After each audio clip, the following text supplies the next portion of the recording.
नमस्कार, लोकस्वर में आपका स्वागत है। मैं हूं प्रियंका। खबरों में आगे बढ़ेंगे मगर उससे पहले सुर्खियों पर एक नजर।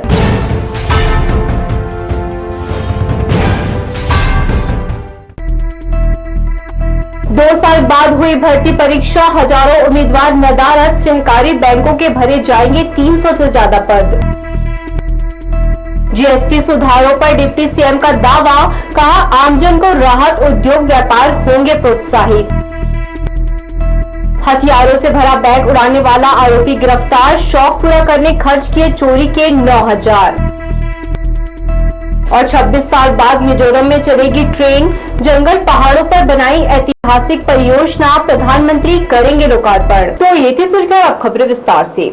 राज्य सहकारी बैंक अपेक्स और जिला सहकारी केंद्रीय बैंकों में भर्ती के लिए 2 साल बाद परीक्षा का आयोजन किया। देरी के कारण हजारों उम्मीदवारों ने इस परीक्षा से किनारा कर लिया। आसान प्रश्न आने पर परीक्षार्थियों के चेहरे खिले थे। छत्तीसगढ़ राज्य सहकारी बैंक अपेक्स और जिला सहकारी केंद्रीय बैंकों में भर्ती परीक्षा 2023 के लिए तब आवेदन प्रक्रिया 6 सितंबर को शुरू हुई थी। व्यापम द्वारा 398 पदों के लिए आयोजित की जानी थी। तब विधानसभा चुनाव के लिए अधिसूचना जारी हुई। इसके बाद लोकसभा और स्थानीय निकाय चुनावों के चलते भर्ती प्रक्रिया पूरे 1.5 साल टाल दी गई। इस दौरान विभाग ने भर्ती स्थगित करने का फैसला भी लिया था। अंततः इस साल जनवरी में छत्तीसगढ़ राज्य सहकारी बैंक अपेक्स और जिला सहकारी केंद्रीय बैंकों में भर्ती परीक्षा 2023 के लिए परीक्षा का आयोजन 2 साल बाद 7 सितंबर को किया गया। लंबा इंतजार करते बहुत से आवेदक इसे भुला बैठे। बहुतों को समय पर जानकारी नहीं हो सकी। नतीजा बिलासपुर समेत केंद्र बनाए प्रदेश के दूसरे जिलों में भी उपस्थिति बेहद निराशाजनक रही। जिले में 33 परीक्षा केंद्रों में 9,628 पंजीकृत थे। केवल 881 उम्मीदवार उपस्थित थे। ये 15% दर्ज किया। उम्मीदवारों ने कहा कि वे उम्मीद छोड़ चुके थे, तभी जानकारी लगी। पूछे गए प्रश्नों के बारे में भी प्रतिक्रिया दी। कैसा रहा पेपर अच्छा था। जो बैंकिंग के क्वेश्चन थे वो थोड़े हार्ड थे, बाकी आसान थे। सिविल के जो क्वेश्चन थे, हाँ सर, 20 जुलाई को हमारा जो जल संसाधन का पेपर था, उसके बाद अभी 45 दिन करीब मिले इसकी तैयारी के लिए और वो पर्याप्त थे। एग्ज़ाम के लिए मतलब जैसे 2023 में फॉर्म भराया था, फिर उसके बाद सीधा 2 साल का ब्रेक और अचानक से फिर नोटिफिकेशन और एडमिट कार्ड जारी हो जाना, तो थोड़ा सा दिक्कत था। और टाइम मतलब पेपर तो 2 घंटे के लिए था। अब जिसकी तैयारी रही होगी तो 2 घंटे में उसने क्वेश्चन पेपर बना लिया होगा। प्रॉपर टाइम मिला, अच्छा था पेपर और बहुत अच्छा लगा एग्जाम। मुझे थोड़ा सा मैथ्स में लगा और बाकी छत्तीसगढ़ से रिलेटेड बहुत अच्छे क्वेश्चन थे। उम्मीद तो नहीं थी, बाद में पता चला जब इसका वो आया तो क्या है, कैलेंडर आया, व्यापम कैलेंडर के बाद ही पता चल पाया कि एग्ज़ाम होना है इसका भी। फिर उम्मीद जागी। हाँ, उम्मीद जागी। फिर कार्यालय सहायक, सहायक प्रबंधक, फील्ड अधिकारी, सामान्य सहायक, समिति प्रबंधक जैसे पदों को भरा जाना है। रायगढ़, सारंगढ़, जशपुर, रायपुर, दुर्ग, राजनांदगांव, बिलासपुर, अंबिकापुर और जगदलपुर में छत्तीसगढ़ राज्य सहकारी बैंक अपेक्स और जिला सहकारी केंद्रीय बैंकों में पद भरे जाएंगे। कैमरामैन सतीश साहू के साथ दिलीप जगवानी, लोकस्वर, बिलासपुर। बिलासपुर प्रेस क्लब कार्यकारिणी की आम सभा बिना किसी शोर शराबे के शांतिपूर्वक समाप्त हो गई। ईदगाह चौक स्थित प्रेस ट्रस्ट भवन में सदस्यों का कोरम पूरा होते ही बैठक शुरू की गई। सबसे पहले कार्यकारिणी के कोषाध्यक्ष प्रतीक वासनिक ने 2 वर्षों के कार्यकाल का आय व्यय प्रस्तुत किया। इस दौरान सदस्यों ने कार्यकारिणी के कार्यों पर संतुष्टि जाहिर करते हुए प्रस्तुत हिसाब पर सहमति जताई। आम सभा को अपने विश्वास में लेकर सचिव दिलीप यादव ने वर्ष 2024-25 का कार्यकाल पूर्ण करते ही निश्चित अवधि में नए कार्यकारिणी का चुनाव कराने विश्वास दिलाया और सभी की सहमति से वरिष्ठ पत्रकार महेश तिवारी को इसके लिए चुनाव अधिकारी नियुक्त कर दिया। आगे की कार्यवाही चुनाव अधिकारी तय कर इसकी जानकारी बिलासपुर प्रेस क्लब के सभी सदस्यों को देंगे, जिसके बाद चुनाव तारीखों की घोषणा की जाएगी। बहतराई स्टेडियम के हॉकी एस्ट्रोटर्फ मैदान में 4 साल बाद दर्शकों के बैठने गैलरी निर्माण किया जा रहा है। इससे पहले मैदान के बाहर खिलाड़ियों के लिए पेवेलियन, अतिथियों और दर्शकों के बैठने तक की व्यवस्था नहीं थी। इसके अलावा फ्लड लाइट भी लगाए जाएंगे, जिससे मैदान में नाइट में भी मैच होंगे। आम जनता और खिलाड़ियों से खेल विभाग और पीडब्ल्यूडी के अफसरों ने योजना छुपाया। 4.5 करोड़ की लागत वाले इस हॉकी मैदान में दूसरी सभी सुविधाएं तब नहीं थी। पीडब्ल्यूडी के अफसर कहते हैं कि सिर्फ मैदान बनाना था, तब पेवेलियन और फ्लड लाइट की बात नहीं हुई थी। बिना दर्शकों के 4 सालों से यहाँ हॉकी के राष्ट्रीय मैच कराए जा रहे हैं। पीडब्ल्यूडी ने गलती सुधारने दोबारा गोल पोस्ट बनाया। खैर, देर आए दुरुस्त आए, तब तो ठीक है। 15 करोड़ से ज्यादा खर्च कर इसे इंटरनेशनल लेवल में लाया जा रहा है। दर्शक दीर्घा बन जाने से खिलाड़ियों और दर्शकों के बीच दूरी कम हो सकेगी। रविवार को डिप्टी सीएम अरुण साव ने सर्किट हाउस में प्रेस वार्ता कर जीएसटी पर अपनी बात रखी। डिप्टी सीएम ने कहा कि जीएसटी लागू होने से पहले देश में 17 अलग-अलग तरह के टैक्स और 13 तरह के सेस लगाए जाते थे। राज्यों की सीमाओं पर एंटी टैक्स की वजह से लंबी कतारें लगती थी और टैक्स पर टैक्स लगने से व्यवस्था बेहद जटिल हो गई। इन तमाम मुश्किलों को खत्म करने के लिए 1 जुलाई 2017 से जीएसटी लागू किया गया। अरुण साव ने बताया कि जीएसटी लागू करना आसान नहीं था, लेकिन प्रधानमंत्री नरेंद्र मोदी की मजबूत इच्छा शक्ति से यह संभव हो सका। उन्होंने कहा कि अब तक जीएसटी काउंसिल की ज्यादातर बैठकें सर्वसम्मति से हुई है। काउंसिल में 1/3 अधिकार केंद्र सरकार के पास और 2/3 अधिकार राज्यों के पास रहते हैं। किसी भी निर्णय को पारित करने के लिए 3/4 बहुमत जरूरी होता है। डिप्टी सीएम ने देश की अर्थव्यवस्था पर जीएसटी के असर को भी रेखांकित किया। उन्होंने कहा कि 2017 से पहले और आज की अर्थव्यवस्था में बड़ा बदलाव देखा जा सकता है। भारत विकासशील से विकसित राष्ट्र की ओर बढ़ रहा है। ट्रैक्टर के ट्यूब, टायर, ट्रैक्टर के पुर्जे, हार्वेस्टर, थ्रेशर, उसके पुर्जे, मिट्टी तैयार करने और खेती की मशीनरी, मुर्गी पालन, मधुमक्खी पालन मशीनरी, स्प्रिंकलर, ड्रिप सिंचाई और नोजल, हैंडपंप, खाद बनाने वाली मशीनें, इन सब में 18 या 12% जीएसटी था, वो घटाकर 5% कर दिया गया है। वाहन और गतिशीलता, 2 पहिया वाहन, स्कूटी, बाइक 350 सीसी से कम की 28% जीएसटी से 18% हो गया। छोटी कारें 28% से 18% में आ गई। तिपहिया वाहन, ऑटो, यात्री वाहन, गृह निर्माण सामग्री में जीएसटी कम हुई है।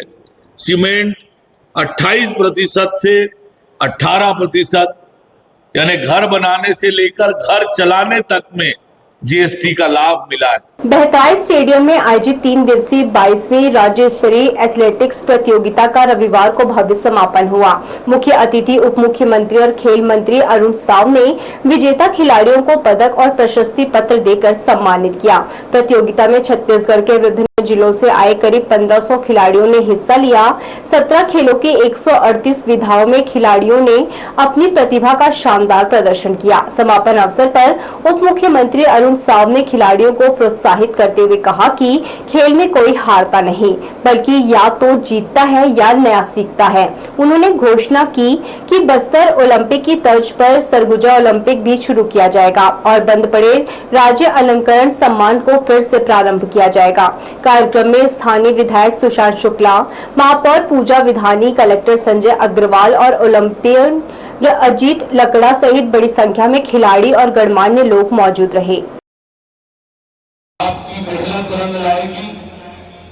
आने वाले समय में राष्ट्रीय अंतर्राष्ट्रीय स्तर पर छत्तीसगढ़ और देश के नाम रोशन करेंगे। मैं आप सभी को बहुत शुभकामनाएं देता हूं।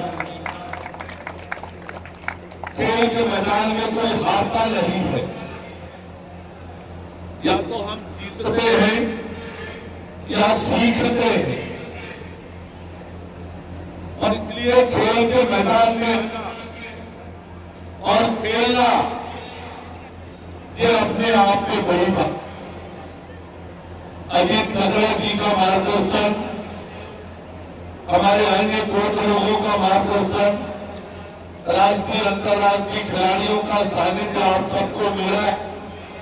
निश्चित उनसे आपको प्रेरणा मिलेगी। रतनपुरिया भादो गम्मत, जो रतनपुर का एक सांस्कृतिक धरोहर के नाम से आज भी जाना जाता है, जो गणेशोत्सव के दौरान रतनपुर के हर चौक चौराहों में किसी समय में बहुत बड़े स्तर पर आयोजन होता था, किंतु अब टेलीविजन और मोबाइल के युग में यह परंपरा सिमट कर रतनपुर के सिर्फ एक बस्ती करहैया पारा में ही रह गई है, जो 150 वर्षों से इस परंपरा को सहेज कर रखे हुए हैं।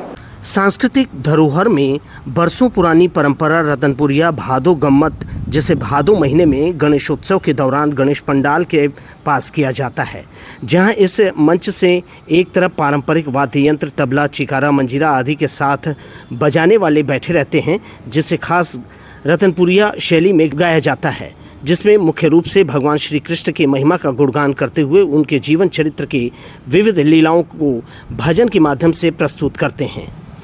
इस गम्मत में लड़का और लड़की की भूमिका होती है, जहां लड़कों अर्थात नचकरहा द्वारा लड़कियों की भूमिका को बड़े ही बखूबी अंदाज में निभाया जाता है। लेकिन इस गम्मत में विशेषकर भगवान श्री कृष्ण की विविध लीलाओं का वर्णन करते हुए गाने वालों की भी बड़ी महत्वपूर्ण भूमिका होती है और इस दौरान झांकियां भी निकाली जाती है। साथ ही इस गम्मत में बीच बीच में हंसी ठिठोली के जो पात्र जोकर भी निकाला जाता है, जो दर्शकों को हंसा कर लोट-पोट कर देते हैं। इस तरह सैकड़ों दर्शकों का मन मोह लेने वाला यह कार्यक्रम लोगों को पूरी रात जगाने पर मजबूर करता है और पता ही नहीं चलता कि रात कैसे गुजर गई। लोगों का मानना है कि इस परंपरा को बचाए रखने सहेजने के लिए अगर सरकार चाहे तो इन्हें कुछ आर्थिक सहयोग कर परंपरा को जीवित रखा जा सकता है, क्योंकि गाने बजाने वाले निपुण कुछ लोग ही अब रतनपुर में बच गए हैं। करहैया पारा की बात करूंगा।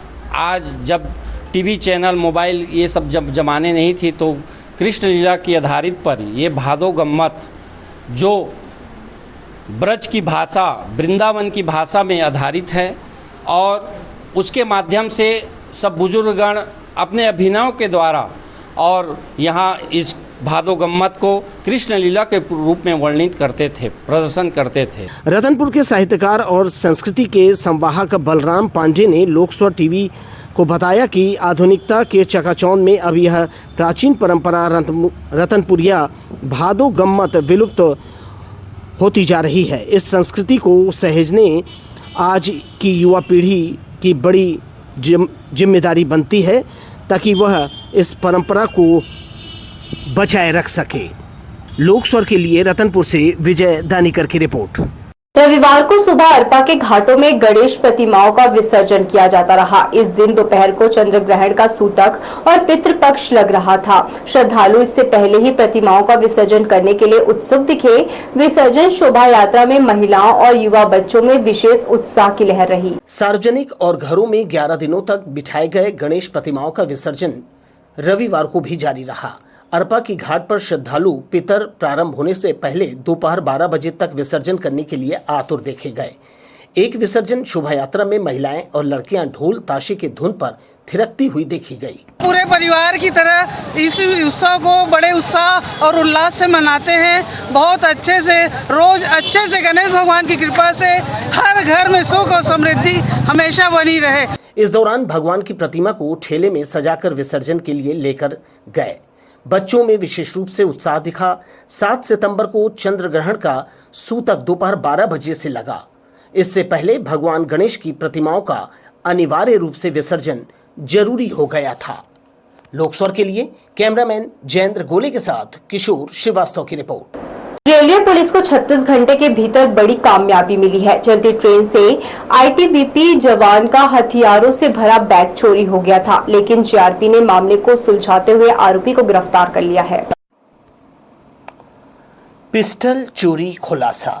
दरअसल ये पूरा मामला 6 सितंबर का है, जब दुर्ग हटिया एक्सप्रेस में सफर कर रहे आईटीबीपी के जवान का बैग चोरी हो गया। जवान रांची से दुर्ग लौट रहे थे। बिलासपुर के पास चलती ट्रेन में ये वारदात हुई। बैग में 2 पिस्टल, 20 से ज़्यादा जिंदा कारतूस और 10,000 रुपये नकद रखे थे। चोरी की वारदात से सुरक्षा एजेंसियों में हड़कंप मच गया था। सूचना मिलते ही जीआरपी ने मामले को गंभीरता से लेते हुए जांच शुरू की। सिर्फ 36 घंटे के भीतर पुलिस ने आरोपी रंजीत मरकाम को गिरफ्तार कर लिया। आरोपी ने बैग से मिले 10,000 में से 9,300 रुपए खर्च कर दिए थे, जबकि पुलिस ने उसके पास से 700 रुपए, 2 पिस्टल और कारतूस बरामद कर लिए। ये पूरा मामला बिलासपुर जीआरपी थाने में दर्ज हुआ था। रेलवे पुलिस अधीक्षक श्वेता श्रीवास्तव सिन्हा ने इस मामले में जानकारी देते हुए बताया कि जीआरपी की टीम ने तेजी और सतर्कता से काम करते हुए बेहद कम समय में हथियार चोरी का मामला सुलझा लिया। रेल एसपी ने बताया कि उनकी टीम ने लगातार जांच की और 36 घंटे के भीतर आरोपी को गिरफ्तार कर लिया। बुधवार को आईटीबीपी के जवानों के द्वारा सूचना दी गई थी थाना जीआरपी को और कंट्रोल रूम को रेल मदद के द्वारा कि वो यात्रा कर रहे थे हटिया दुर्ग से डोंगरगढ़ जा रहे थे और उनका जो एक पिट्ठू बैग है जिसमें कि उनके 10,000 रुपये थे और 2 रिवॉल्वर, 2 पिस्टल बताया था उन्होंने और 4 मैगजीन के साथ में कुछ कारतूस हैं।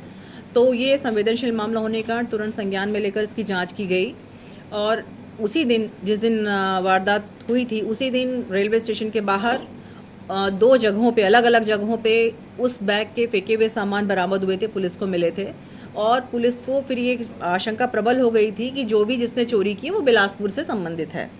उसके बाद सभी तरह से मुखबिर भी लगाए गए, डिजिटल एविडेंस भी क्रिएट किए गए और थाना प्रभारी जीआरपी राकेश वर्मा और उनकी टीम ने आसपास गहन पूछताछ की और पूछताछ के दौरान सीसीटीवी फुटेज से मिलान होने के कारण इस लड़के को संदेह के आधार पर पकड़ा गया। रंजीत मरकाम इसका नाम है, उम्र 24 वर्ष और ये घुमंतु है। इसके घर पे कोई नहीं है। बलौदा बाजार जिला के खमरिया गांव में इसका घर है और ये आदतन है, घूमता रहता है। बिलासपुर स्टेशन पे रहना इसका पाया गया बाहर और ये ट्रेन में चढ़ के भाटापारा आता है।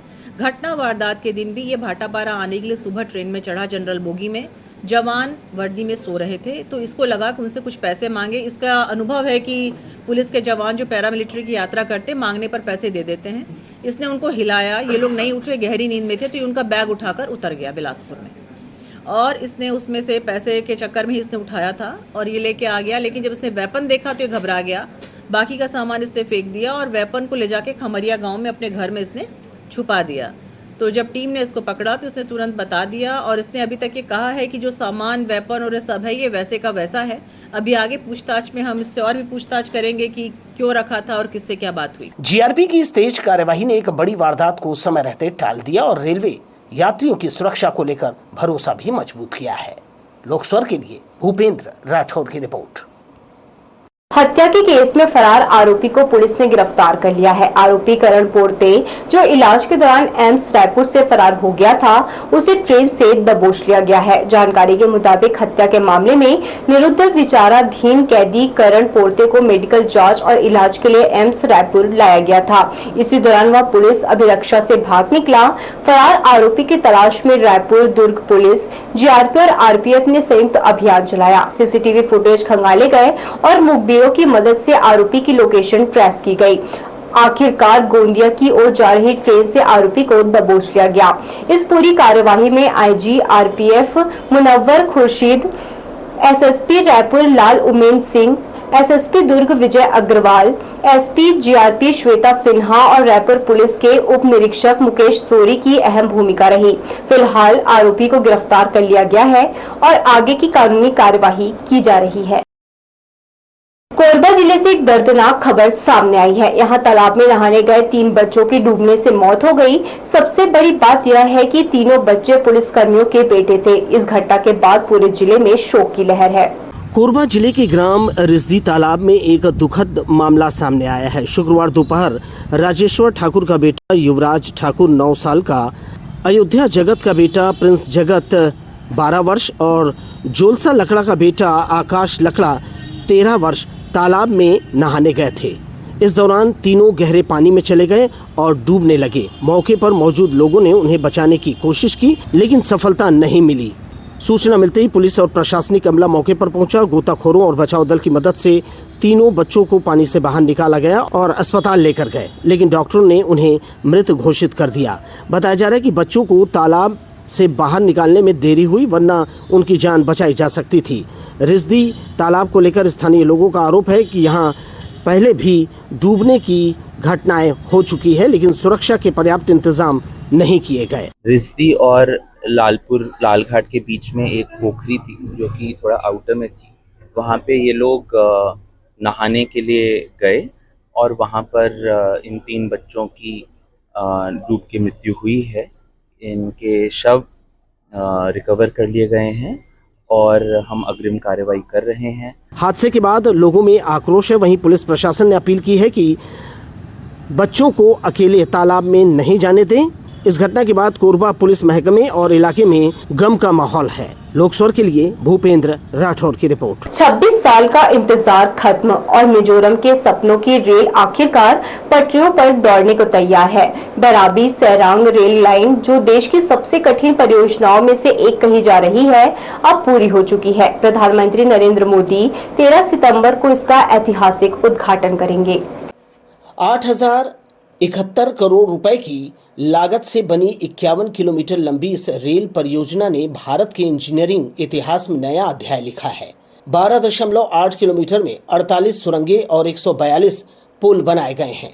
इनमें से एक 104 मीटर ऊंचा ब्रिज है जो कुतुब मीनार से भी ऊंचा है।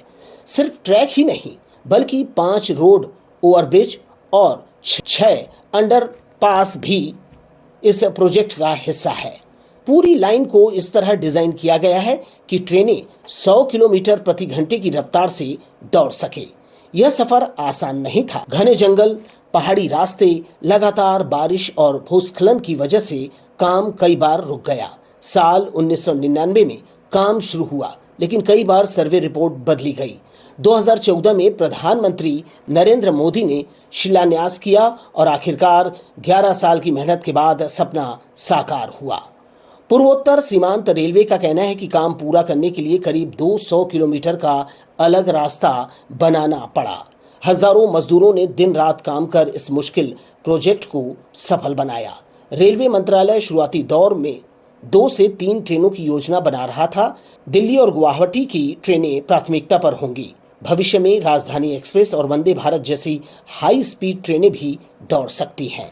ये जो परियोजना है ये भैरबी से साइरांग का नया रेलवे लाइन का परियोजना है जो कि मिजोरम की राजधानी आइजोल को भारतीय रेलवे की मुख्य धारा से जोड़ती है। ये 51.38 किलोमीटर का जो लाइन है ये दुर्गम पहाड़ी इलाके में बनाया गया है। इसमें कुल 55 बड़े पुल है, 88 छोटे पुल है, 45 सुरंगें हैं और पूरा का पूरा प्रोजेक्ट एक इंजीनियरिंग मार्वल है जो कि इस प्रकार के दुर्गम पहाड़ों के बीच से होते हुए ये रेल लाइन बनाई गई है। इसकी कुल लागत जो आई थी वो 8,071 करोड़ की थी। ये सन 2014 में इसका शिलान्यास किया गया था माननीय प्रधानमंत्री श्री नरेंद्र मोदी जी के कर कमलों से और अभी 11 साल बाद ये प्रोजेक्ट संपूर्ण हो चुका है और इसका उद्घाटन भी माननीय प्रधानमंत्री ही बहुत जल्द करने वाले हैं।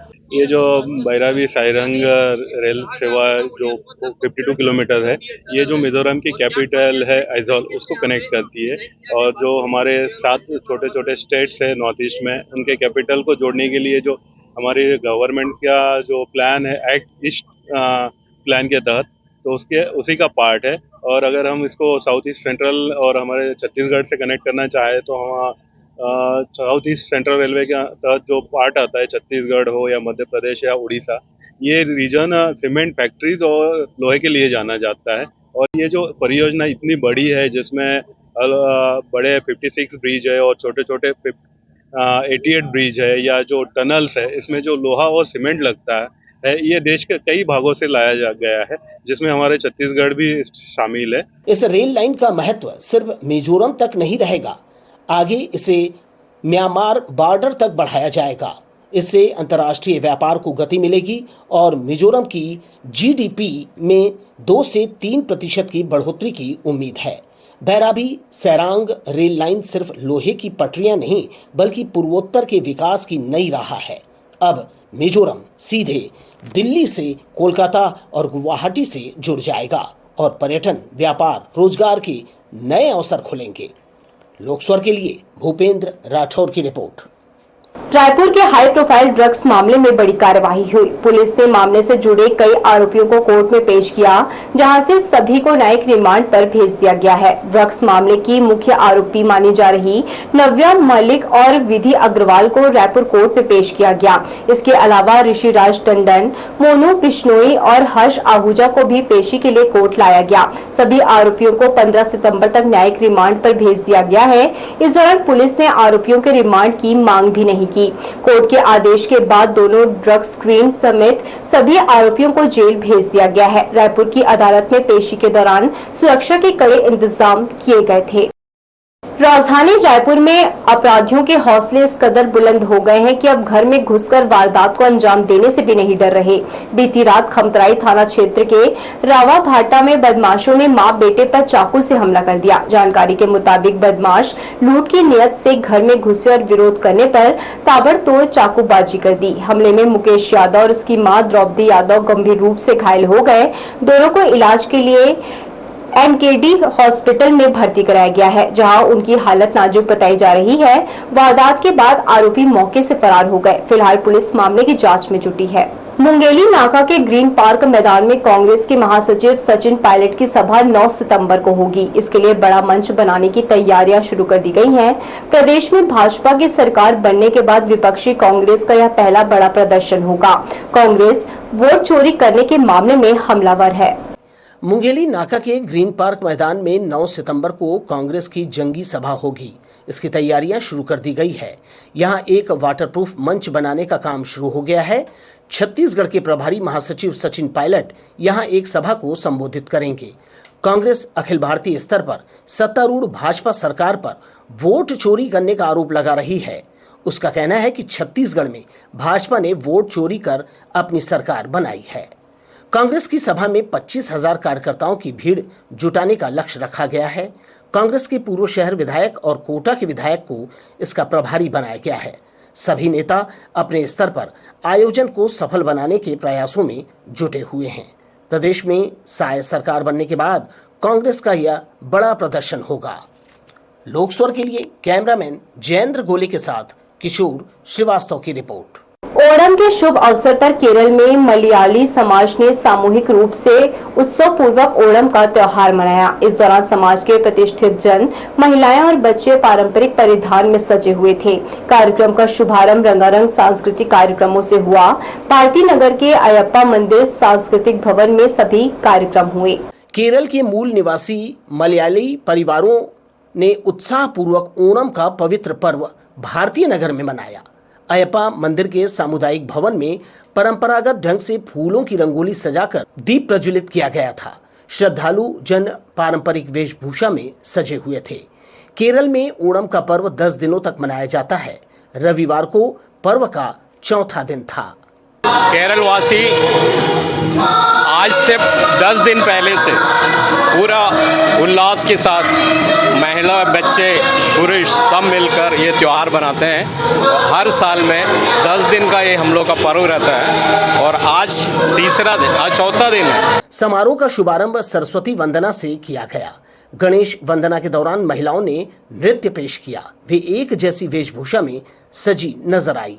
सभागार में मलयाली भाई बंधु बड़ी संख्या में मौजूद थे। ओणम के शुभ अवसर पर विशेष रूप से बनाए जाने वाले व्यंजनों की खुशबू सभागार में महक रही थी। लोकस्वर के लिए कैमरामैन जयेंद्र गोले के साथ किशोर श्रीवास्तव की रिपोर्ट। किसानों की मेहनत अब उन्नत धान की फसल के रूप में खेतों में नजर आ रही है। धान पर बालियां सजने लगी है। वे हवा के झोंकों पर इठलाते हुए दिखाई देने लगे हैं। अक्टूबर के महीने में फसल पककर किसानों के खेत खलिहानों में अन्य लक्ष्मी के रूप में पहुंचेंगी। भरपूर पानी गिरने के बाद धान की फसल खेतों में छा गई है। पौधों में अब बालियां आने लगी हैं, उसमें दूध भी भरने लगा है। बारिश का मौसम भी अब समाप्ति की ओर है। ओस की बूंदें गिरने के कारण फसल पर वो नैसर्गिक रूप से खाद गिरने जैसा लाभप्रद सिद्ध हो रहा है।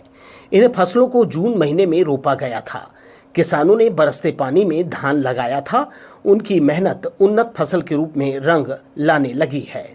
धान की फसल इस महीने के अंत तक आंशिक रूप से पकने लगी है। किसानों ने 90 से 110 दिन में पकने वाली अर्ली वैरायटी को फसल के रूप में चुना है। किसान इसलिए भी खुश बताए जा रहे हैं क्योंकि फसल पर कीट व्याधि का प्रकोप नहीं हुआ है। लोकस्वर के लिए कैमरामैन जयेंद्र गोले के साथ किशोर श्रीवास्तव की रिपोर्ट। छत्तीसगढ़ में मानसून की रफ्तार धीमी पड़ गई है। पिछले 24 घंटों में प्रदेश के कुछ हिस्सों में हल्की से मध्यम बारिश दर्ज की गई। मौसम विभाग ने अगले 2 दिनों तक कई जगहों पर गरज चमक के साथ बौछारों की संभावना जताई है। अगले 24 घंटों में प्रदेश के कुछ हिस्सों में हल्की से मध्यम बारिश और गरज चमक की संभावना है। हालांकि विभाग ने कोई विशेष चेतावनी जारी नहीं की है। मौसम वैज्ञानिकों का कहना है कि अगले 2 दिनों में पूरे प्रदेश में बारिश की तीव्रता और वितरण में कमी आएगी, यानी फिलहाल मानसून कमजोर पड़ रहा है, लेकिन हल्की फुल्की बारिश से लोगों को राहत मिलती रहेगी।